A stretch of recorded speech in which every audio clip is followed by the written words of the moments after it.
আসসালামু আলাইকুম রহমাতুল্লাহি ওবারাকাতুহ।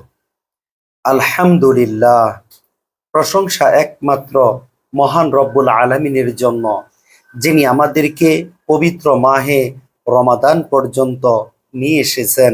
এজন্য আমরা মহান রব্বুল আলামিনের কাছে শুকরিয়া আদায় করি। আলহামদুলিল্লাহ। মহান আল্লাহ তাআলা আমাদের উপর এই রমাদান মাসে সিয়ামকে ফরজ করেছেন। মহান আল্লাহ তাআলা তিনি বলেন, ইয়া আইয়ুহাল্লাযীনা আমানু কুতিবা আলাইকুমুস সিয়াম কামা কুতিবা আলাল্লাযীনা মিন ক্বাবলিকুম লাআল্লাকুম তাত্তাকুন।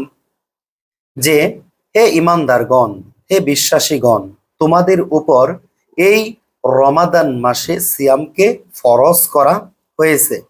শুধু আমাদের জন্য নয়, আমাদের উপর নয়, আমাদের পূর্ববর্তীগণ যারা ছিল তাদের উপরও এই সিয়াম ফরজ ছিল।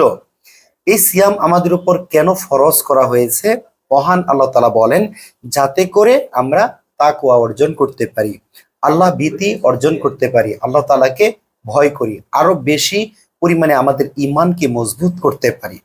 আমাদের তাকওয়াকে বৃদ্ধি করার উদ্দেশ্যই হলো এই সিয়াম। তাই সম্মানিত ভাই বোন, আসুন এই রমাদান মাসে আমাদের উপর ফরজ এই সিয়ামগুলো আমরা প্রত্যেকেই পালন করি। আমরা কেউ যেন এই ফরজ সিয়ামকে ভঙ্গ না করি, মহান আল্লাহ তাআলার আদেশকে অমান্য আমরা যেন কেউ না করি। এই রমাদানের ফরজ বিধান হলো সিয়াম পালন করা।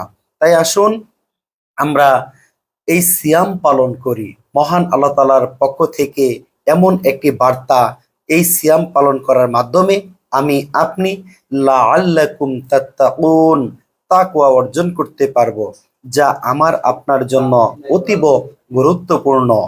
এই তাকওয়া আমি আপনি যদি অর্জন করতে না পারি, তাহলে জান্নাতে যাওয়া আমাদের জন্য অসম্ভব হয়ে যাবে।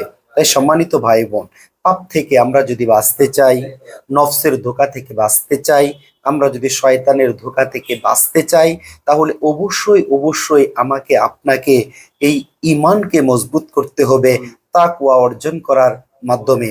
আর এই তাকওয়া অর্জন হবে সিয়াম পালন করার মাধ্যমে। তাই সম্মানিত ভাই বোন, আসুন আমরা মহান আল্লাহ তাআলার ফরজকৃত বিধান এই সিয়াম পালন করি। আপনি সিয়াম পালন করছেন তো?